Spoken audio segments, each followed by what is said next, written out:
MGR TV நேயர்களுக்கு அன்பு நம்மோட மூத்த அரசியல் விமர்சகர் திரு ரவீந்திரன் துரைசாமி இணைந்திருக்கிறார். வாருங்கள் அவரோட பேசலாம். சார் வணக்கம். வணக்கம் மார்ஷல் சார், சில நாட்களுக்கு முன்பாக டெல்லியில் இந்த இரட்டை இலை தொடர்பான அந்த வழக்கில் புகழேந்தி அவர்கள், கேசி பழனிசாமி அவர்கள், ஓபிஎஸ் தரப்பு, இபிஎஸ் தரப்பு எல்லாரும் போய் ஆஜராயிட்டு கொடுத்துருக்காங்க. கேசி பழனிசாமி நிறைய விளக்கம் கொடுத்தாரு. புகழேந்தி இரட்டை இலை முடக்கப்படும்னு உறுதியா சொல்லிட்டு வெளில வந்திருக்காரு. எப்படி பாக்குறீங்க? என் நண்பர் கேசி பழனிசாமிக்கு அவர் முயற்சிக்கு என் வாழ்த்துக்களை மனப்பூர்வமா தெரிவித்துக்கிறேன். இவர் எப்படி ஃபான் ஃபைட்டரோ அதே மாதிரி என் நண்பர் புகழேந்தி ஒரு நல்ல ஃபைட்டர். அவரும் விடாமல் ஃபைட் பண்ணக்கூடியவர், எந்த இடத்துலனாலும் ஃபைட்டிங்கில் நிற்கக்கூடியவர். அவருக்கும் என் வாழ்த்துக்களை தெரிவிச்சுக்கிறேன். ஓபிஎஸ் ஏமாற்றப்பட்டவர், ஜெயலலிதாவுக்கு விசுவாசி, ஜெயலலிதாவுக்கு ரிஃப்ளெக்ஷனாக இருந்தவர், பரதநாட்டு திருப்பி கொடுத்தவர், ஒரு விசுவாசத்துக்கு பெயர் பெற்றவர். இன்றைக்கும் ஜெயலலிதா மேலே பட்டதில் உள்ள ஓட்டர்ஸ் ஓபிஎஸ்ஸை பெருசாக பார்க்குறாங்க. அவர் ஏமாந்துட்டார். கொஞ்சம் எம்எல்ஏவோட ரெட்டையிலே வாங்கினவர் இவரை ஏமாத்திட்டாரு. அதே மக்களும் உணர்றாங்க. ஓபிஎஸ்ஸுக்கும் நியாயம் கிடைக்கிறதுக்கு நான் மனப்பூர்வமாக விளைகிறேன். ஆனால் நான் ரெட்டையிலையில் இல்லை. ஒரு தடவை நான் தோத்துட்டேன். ரெட்டையிலையை எடப்பாடிகிட்ட கொடுக்கக்கூடாதுங்கிறத நான் தெளிவாட்டு ஃபைட் பண்ணேன். Master the art of teaching வாங்கிட்டு போயிடுவார், நம்ம நினைக்கிற மாதிரி சீட்டு தரமாட்டாருங்கிறத பாஜக தலைமையிட்ட எல்லாத்திட்டுமே சொன்னேன். சசிகலா விஷயத்தில் ஜெயித்தனா கவர்னர் வரமாட்டாருங்கிறத நம்ம சொல்லி அடித்தோம். ஆகஸ்ட் 15 விடுதலைங்கிறது சுப்பிரமணிய சாமிக்கெல்லாம் செல்வாக்கு இல்லைன்னு அதை நாம் சொன்னது நிரூபிக்கப்பட்டது. பிஜேபி இன்க்ளூசிவ் அலையன்ஸில் சசிகலா வர முடியாதுன்னு சொன்னோம். இப்போ கூட 2024 தினகரனை சசிகலாவிலேருந்து செக்ரிகேட் பண்ணி தான் நான் அந்த அலையன்ஸுக்குள்ளே வந்திருக்காரு. அண்ணாமலையோட பங்களிப்பு அது பெருசு. ஸோ இதெல்லாம் நாம் டெல்லி தலைமையில் பெரிய அளவுக்கு நம்ம கருத்து எடுபட்டது. 2024 அலையன்ஸ் இதிலையும் எடப்பாடிக்கு ஜாதிய ரீதியாக எதிர்ப்பு இருக்குது, நாடார்கள் எதிர்ப்பு இருக்குது, முக்குலத்தோர் எதிர்ப்பு இருக்குது, கொங்கு வேளாளர் அல்லாதவர் எதிர்ப்பு இருக்குது, வன்னியர் அல்லாதவர் எதிர்ப்பு இருக்குது. அதனால் அவர் கூட சேர்ந்தாலும் அது ஜெயிக்காது. அதனால 12 சீட்டாவது வாங்கி ஒரு 10% ஓட்டு அண்ணாமலையால் கொண்டு வர முடியும். 12 சீட்டு அந்த அணியில் வாங்கினா அந்த அணி ஒரு 40% வாக்கு கிடைக்கும். நம்மளும் ஒரு 10-12% வாக்கு வந்துடும். குறைஞ்சபட்சம் 12 சீட்டு குறையாமல் எடப்பாடி கிட்ட நம்ம கூட்டணி போகாண்டாங்கிறத நம்ம சொன்னோம். இதெல்லாம் பலதும் நடந்திருக்கு. ரெட்டை விஷயத்தில் நம்ம தோத்துட்டோம். தோத்து போன அந்த இடத்துக்குள்ள நான் போர் புரிய விரும்பலை. அதனால இந்த ரெட்டை இலை நாடாருக்கு முழுமையாக எதிரான சிம்பல். முக்குலத்தோருக்கு சசிகலா, தினகரன், எல்லாத்துக்கும் மேலே ஓபிஎஸ் இவங்களுக்கு பாதிப்பு ஏற்படுத்தின சிம்பல். இந்த ரெட்டை இலை சிம்பல் நான் கொங்கு வேளாளருக்கு எந்த லாபமும் இல்லாத சிம்பல். இந்த ரெட்டை இலை சிம்பல் நான் வன்னியருக்கு எந்த லாபமும் இல்லாத சிம்பல்னு இந்த 4 புள்ளிக்குள்ளே நின்று நான் என்னோட ஆர்குமெண்ட்ஸை வைக்கிறேன். பிராமணர்களையும் பிறமொழியாளர்களையும் இந்த நான் கேட்டகரிக்குள்ளே வச்சு அவங்களையும் இதில் என்லைட்டன் பண்ணதுக்குள்ள வேலையை நான் பார்க்குறேன். ஸோ ஜெயலலிதா கையில் இருக்கிற ரெட்டையில வேற, எம்ஜிஆர் கையில் இருந்த ரெட்டையில வேற, எடப்பாடி கையில் இருக்கிற ரெட்டையில வேறங்கிறதான் என்னோட ஆர்குமெண்ட். அதில் 2024 12 சீட்டு இல்லாமல் கூட்டணி இல்லைங்கிறதுல பாஜக ஜெயித்துட்டேன். இப்பவும் மத ரீதியாக பாஜகவுக்கு எதிர்ப்புங்கிறத நான் ஒத்துக்கிறேன். கிறிஸ்டின் முஸ்லீம்ஸ் அவங்க எதிராக பண்ணுறது மட்டுமில்ல, திராவிடம், தமிழ் தேசியம்னு பல ரூபத்தில் நின்று ஆன்டி பிஜேபி, ஆன்டி மோடியை பொருளாதாரம்னாலும் அந்த பொருளாதாரம் எப்படியெல்லாம் பார்க்க மாட்டான். மோடிக்கு எதிராக அதை அந்த எக்கனாமிக் இஷ்யூவை ஃபைட் பண்ணிடணும். ஜிஎஸ்டியா மோடிக்கு எதிராக அதை ஃபைட் பண்ணிடணும். அந்த இடத்துக்குள்ளே கிறிஸ்டின் முஸ்லீம்ஸ் 13+5 வெரி பவர்ஃபுல்லாக மற்ற இந்துக்களை இன்ஃப்ளூயன்ஸ் பண்ணக்கூடிய அளவுக்கு இருக்கிறாங்க. கிறிஸ்டின் நாடார் பக்கத்தில் இருக்கிற இந்து நாடாரை இன்ஃப்ளூயன்ஸ் பண்ணிடுவான். கிறிஸ்டின் பரையர்கள் கூட இருக்கக்கூடிய இந்து பரையர்களை இன்ஃப்ளூயன்ஸ் பண்ணிடுவாப்பில். அது மட்டும் இல்லை, சர்டிஃபிகேட்டில் கூட அவங்க இந்துவாக கூட இருக்கலாம். அதுவும் ஹோம் மினிஸ்ட்ரி அதெல்லாம் ஆய்வு பண்ணிட்டு இருக்கிறாங்க. ஸோ இந்த பவர்ஃபுல் பிளாக் பாஜகவுக்கு எதிராக இருக்குங்கிற அடிப்படையில் எடப்பாடி பழனிசாமி பாஜக மைனஸ்ன்னு நினைக்கிறாரு. அதே கட்டத்துக்குள்ள எடப்பாடி பழனிசாமிக்கும் ஜாதிய ரீதியாக நாடார்கள் ஜெயலலிதாவோட இவர் என்ன பெரிய ஆணவமான அரசியல்வாதியான்னு நாடார்கள் நினைக்கிறாங்க. முக்குலத்தோர் எதிராக இருக்கிறாங்க. இப்படி பல செக்ஷன்ஸ் எடப்பாடி பழனிசாமிக்கும் எதிராக இருக்கிறதுனால இதை நாம் ஹைலைட் பண்ணி நம்ம அரசியலை கொண்டு போகிறோம். ஒருவேளையில் எடப்பாடி பழனிசாமி கூட்டணிக்கு வருவாருன்னா அது 117, 117 வளருங்கட்சியான என்டிஏ, தேயுங்கட்சியான அதிமுக அவங்க 20% இருக்கிறாங்க, இவங்க 18% இருக்கிறாங்க. 20-18ங்கிறத இது வளருங்கட்சிங்கிறனால 117, 117 பிரிச்சுக்கிட்டா என்டிஏக்கு நஷ்டம் இல்லைங்கிறதான் நம்ம கருத்தாக நம்ம சொல்லியிருக்கிறோம். இதையும் தாண்டி ரெட்டையில முடக்கப்பட்டு அதிமுகவில் பிஜேபிக்கு ஆதரவாக ஒரு குழு வரும்னா நமக்கு மகிழ்ச்சி தான். ஆனால் நாம் அந்த அரசியலுக்குள்ளே இல்லைங்கிறதையும் நாம் சொல்லிடுறோம். பட் அந்த அரசியலுக்குள்ளே பலமானவங்கள்லாம் இருக்கிறாங்க, ரொம்ப பலமானவங்கள்லாம் அந்த அரசியலுக்குள்ளே இருக்கிறாங்க. அந்த அரசியலும் ரெட்டையிலையை முடக்கக்குள்ளே ஒரு இதுவும் ஓடுது. நம்மளை பொறுத்தளவுக்குள்ள ரெட்டையிலையை முடக்கிற முயற்சியில் தோத்துட்டோம். அதனால மீண்டும் ரவீந்திரன் துரைசாமி அதுக்குள்ளே இல்லை. நாம் எதுனா பேசாமலே பின்வாங்கிடுவீங்களா? அதாவது நாம ஒரு இடத்துல தோத்துட்டோம், அப்புறம் அந்த இலையையே அடிச்சிருவோம்னு தான் நான் முடிவு பண்ணிட்டேன். ரெட்டலையில் உள்ள நான் பெனிஃபிஷரி காஸ்ட்டை பயன்படுத்தி தான் ஜெயலலிதா அம்மையார் உயிரோடு இருக்கும்போது 1 வந்த சீமான் இன்னைக்கு 8.2 வந்துட்டாருன்னா, இப்போ ரெட்டலையால் பறையர்களுக்கும் தேவேந்திர குல வேளாளருக்கும் எந்த லாபமும் இல்லைன்னு அவர் சொல்றாரு. ஒரத்தநாடு சீமான் கூட்டத்தை பார்த்தீங்களா? கூட்டத்தை பார்த்தீங்களா? 1 கிலோமீட்டருக்கு பெரிய கூட்டம் இருக்குது. நான் சீமானை பற்றி சொன்னதெல்லாம் கரெக்ட் ஆயிட்டா? இப்போ ரிசல்ட்டில் வரோம். சீமானை பற்றி நான் சொன்ன எதுவுமே தப்பாக போகலை. அப்போ ரெட்டலையில் பலன் இல்லாத சமூகங்கள்லாம் ஒரத்தநாட்டில் வந்து எடப்பாடி லீடர்ஷிப்போட சீமானுக்கு ஈர்ப்பு சக்தி இருக்குன்னு சீமான் பின்னாடி வந்து மிகப்பெரிய அளவில் திரண்டு நிற்கிறாங்க. சம்பந்தமே இல்லாமல் திரைக்கலைஞர் விஜயை பயன்படுத்தி சீமானை டீஸ் பண்ண பல கருப்பையா மூஞ்சி எங்கே கொண்டு வச்சுக்கிட போறாரு? எத்தனை பேர் டீஸ் பண்ணாங்களா? அவங்கெல்லாம் மூஞ்சி எங்கே கொண்டு வச்சிட போறாங்க? ஏதாவது அவங்களுக்கு அரசியல் தெரியுமா? நான் தான் கரெக்டாக சொன்னேன். தேவையில்லாமல் விஜய் வந்தால் பாதிக்கப்பட போகிறது நடிகர் விஜய், எம்ஜிஆர், ஜெயலலிதா இதில் உள்ள ரெட்டலையும் அந்த ஓட்டர்ஸ் தான் பாதிக்கும். சீமான் ஓட்டர்ஸ் வந்து மிலிட்டன்ட் ஓட்டர்ஸ். எம்ஜிஆர் 3 எழுத்து, விஜய் 3 எழுத்துன்னு விஜய் வாராரு. எம்ஜிஆர் ஊழல் பெருச்சாளி, சாராய அவர்களை கல்வி தந்தை ஆக்குறாருன்னு கமலஹாசனையே மிஞ்சி வாக்கெடுத்த ஒரு சீமான் எல்லா தேர்தலையும் நிற்கிறதா அவருக்கு மறிட்டு, 214 நிற்கிறதா அவருக்கு மறிட்டு, எம்ஜிஆர் ஆட்சி அமைப்பு கமலஹாசன் 2.5க்கு தள்ளிட்டு 6.8க்கு விஜயெல்லாம் ஒரு ஆளான்னு கேட்டு எம்ஜிஆர் ஊழல்வாதின்னு சொன்ன சீமான் வந்துட்டார்னா, சீமானை பற்றி தெரியாம புரியாம அல்ல சீமான் வளர்ந்துருவாரோங்கிற வைத்தறிச்சலையும் பொறாமையிலையும் பல கருப்பியாக்கள் பேசுனது ஒரத்த நாட்டில் சீமான் மேலோட சிம்பதியில் அந்த கூட்டம் எப்படி வந்து ஏறி நிற்குது பாருங்களா. அப்பவும் நான் தெளிவாக சொல்றேன், எம்ஜிஆரையும் ஜெயலலிதாவையும் விமர்சனம் பண்ணி அவர் வந்து ரெட்டலை ஓட்டை தான் எடுக்கிறாரு. எப்படி எடுக்கிறாருன்னா, சப் கேட்டகரைசேஷன்ல எடப்பாடி பழனிசாமி வந்து அருந்ததியர் சைடு போயிட்டாரு. கும்பகர்ணம் மாதிரி தூங்கிட்டு இருக்கக்கூடிய பழக்கருப்பியாவுக்கு இது தெரியுமா? அவர் தான் இதை பார்க்கணும். அல்லது அவர் தெரியாதவராட்டு லெஸ் இன்ஃபார்ம்டா இருக்கிறாரு. சீமான் வந்து பறையருக்கும் தேவேந்திர குல வேளாளருக்கும் 5% உயர்த்தி கொடுக்கணுங்கிறாரு, 15 20 கொடுக்கணுங்கிறாரு. அப்ப நமக்காக சீமான் போராடுறாருன்னு அந்த மக்கள்லாம் வந்து மிகப்பெரிய கூட்டம் அப்பி ஏறுது. ஸோ மீண்டும் எடப்பாடி பழனிசாமி கல்லூரி ரெட்டலையை பயன்படுத்தி ஒட்டுமொத்தமா ரெட்டலைக்கு ஓட்டு போட்ட பறையர்கள் ஓட்டையும் தேவேந்திர குல வேளாளர் ஓட்டையும் 26ல் சீமான் தட்டி தூக்க போறாரு. ஜெயலலிதாவுக்கு முடிவு வந்து கலைஞருக்கு அந்த அதிகாரம் கிடையாது, மாநில அரசுக்கு அதிகாரம் கிடையாதுன்னு ஜெயலலிதா சொன்ன முடிவை மாற்றிக்கிட்டு கொங்கு மண்டலத்துக்காக அருந்ததியார் உள்ளொதுக்கீட்டை ஆதரித்து பேசின எடப்பாடிக்கு வந்து இந்த விளைவு கிடைக்கும்னு டெல்டாவுக்குள்ள வந்து இன்னைக்கு பறையர்களும் தேவேந்திர குல வேளாளர்களும் அங்கே மற்ற எடப்பாடியை பிடிக்காத முக்குலத்தோரும் வந்து பெரிய அளவுக்கு ஒரத்த நாட்டில் சீமானுக்காக திரண்டு இருக்காங்கன்னா, மீண்டும் சீமான் வந்து எடப்பாடி பழனிசாமியை பலவீனப்படுத்துறது வந்து உறுதியாயிட்டு கண்டிப்பாக ரெட்டை இலக்க வாக்கு 26ல் சீமான் வந்துருவாருங்கிறத நான் யாருக்கெல்லாம் சொல்லணும். சுமன் ஸ்ரீராமன் நீங்க கேட்டுக்கிறீங்களா? என் நண்பர் ஆர்கே கேட்டுக்கிறீங்களா? என் நண்பர் ஐயநாதன் கேட்டுக்கிறீங்களா? பல கருப்பையா கேட்டுக்கிறீங்களா? 8% வரும் நான் தான் சொன்னேன், கரெக்டா வந்தாரு. இப்போ சொல்றேன், ரெட்டை இலக்கத்துக்கு சீமான் போயிடுவாரு. மெயினா சீமானை தூக்கி விடக்கூடியது அந்த 20% வரக்கூடிய பறையர் தேவேந்திர குல வேளாளர்கள் ரெட்டலைக்கு போட்டவங்க. இந்த தடவை ரெட்டலையால நமக்கு லாபம் இல்லை, நமக்கு துரோகம் பண்ணிட்டார் எடப்பாடி பழனிசாமி, நம்ம நலனுக்கு அவர் ஆதரவா இல்லைன்னு அவங்க சீமானை நோக்கி தெளிவா நகர்ந்துருவாங்க. சீமானோட வளர்ச்சிங்கிறது ரெட்டலைக்கு போட்ட அரசியல்ல பலனில்லாத சமூகங்களை மையப்படுத்தி தான் சீமான் வளர்றாரு. அந்த வளர்ச்சி 2026லையும் சீமானுக்கு பெரிய அளவில் இருக்கும். அதனால தான் நான் ரெட்டலை ஃப்ரீஸை பற்றியே கவலைப்படலை. அது என் நண்பர் ஃபைட்டர் பழனிசாமிக்கும் இன்னொரு நண்பர் புகழேந்தி கையிலையும் நான் விட்டுட்டேன்.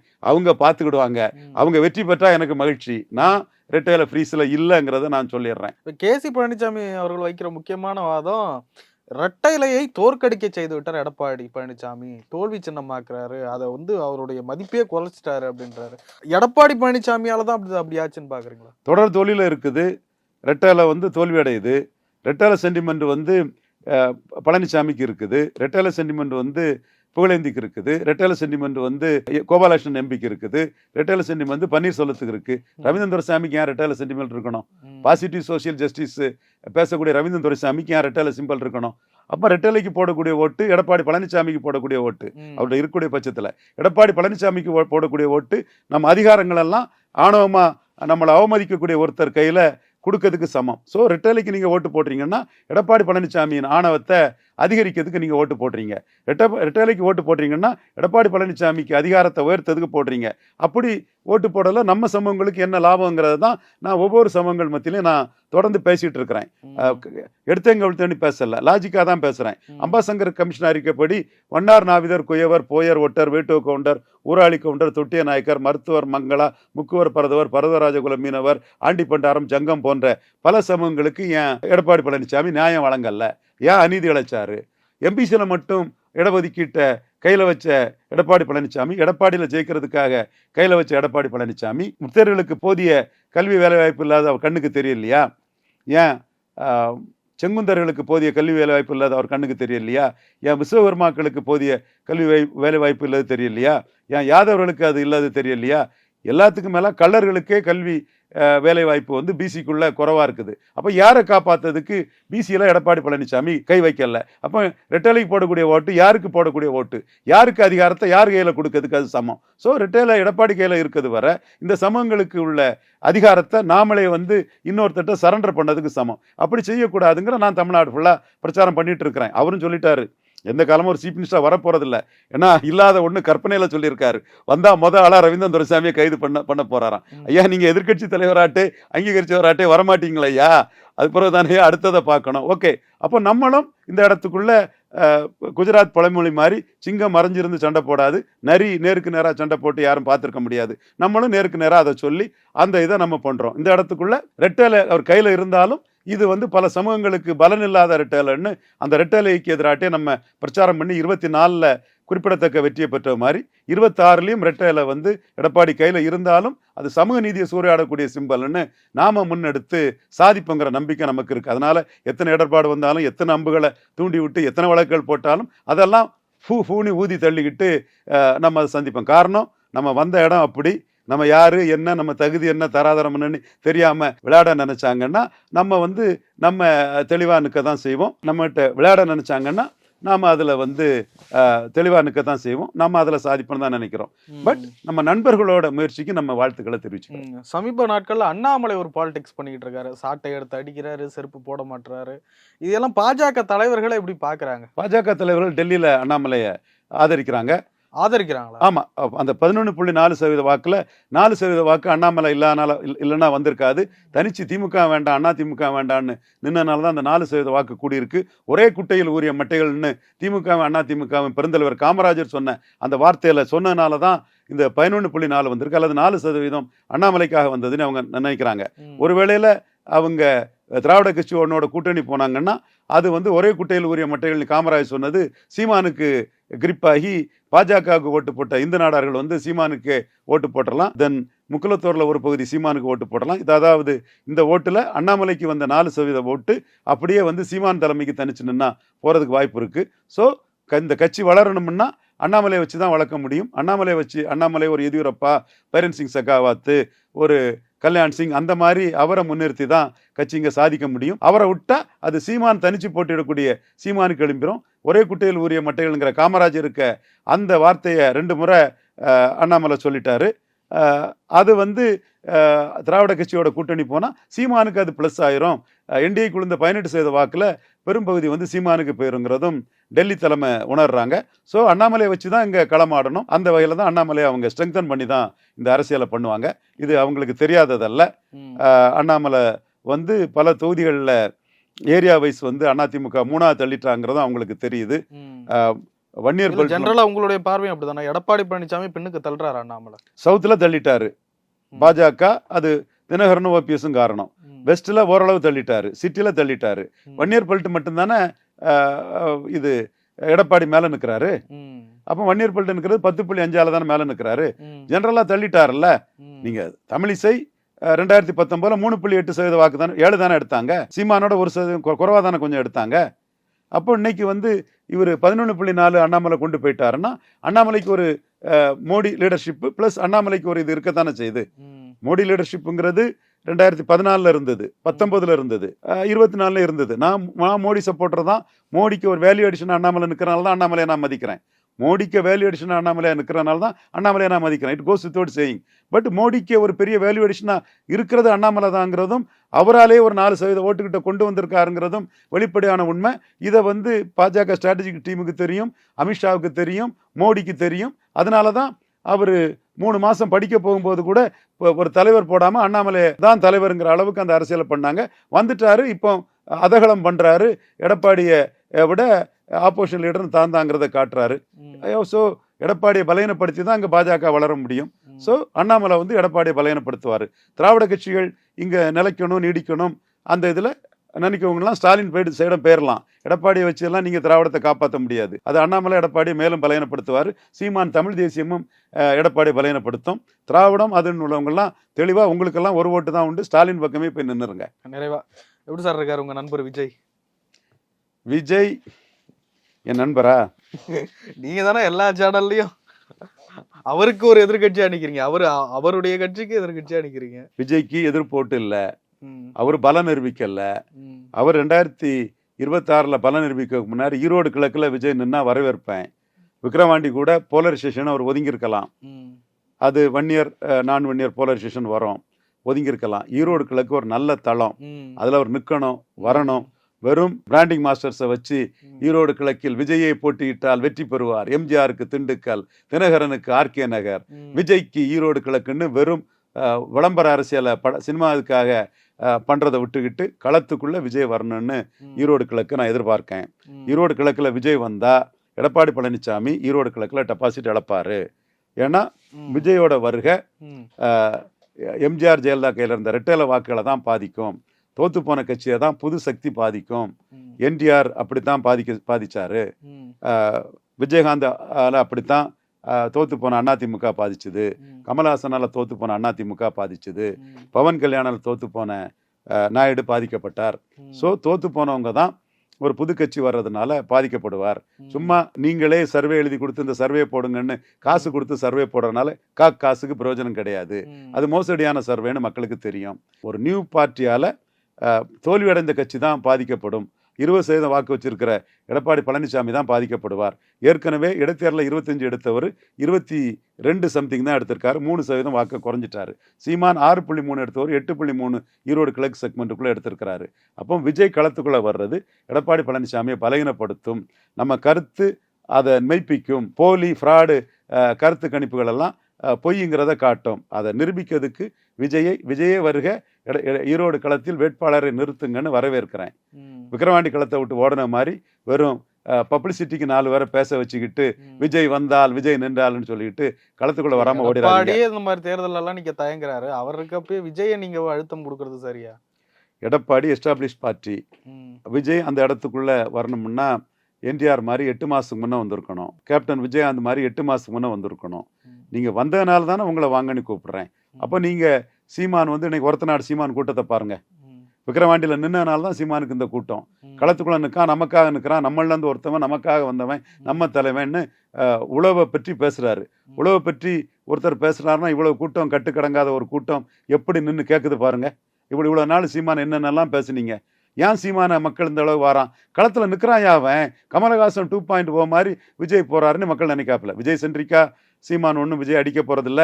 பலன் நிரூபிக்காத விஜய், சினிமா நடிகர், மக்கள் அபிமானத்தை பெற்றவர், எதிர்போட்டு இல்லாதவர். அவரை என்ன ஒன்றும் சீமான் அடிக்க மாட்டாரு. சீமான் விஜயை பற்றி நல்லா தான் பேசிட்டு போவார். விஜய் எதிரி அல்ல, திமுக தான் எதிரின்னு சீமான் சொல்லிட்டாரு. ஆனால் விஜய் சீமான் கம்பாரிசன், கமல்ஹாசன் சீமான் கம்பாரிசன்ல சீமானை உயர்த்தினது மாதிரி கமல்ஹாசன் 2.0 வாட்டு போகக்கூடிய விஜய் கம்பாரிசனும் சீமானை உயர்த்துது. இதுவும் உண்மை.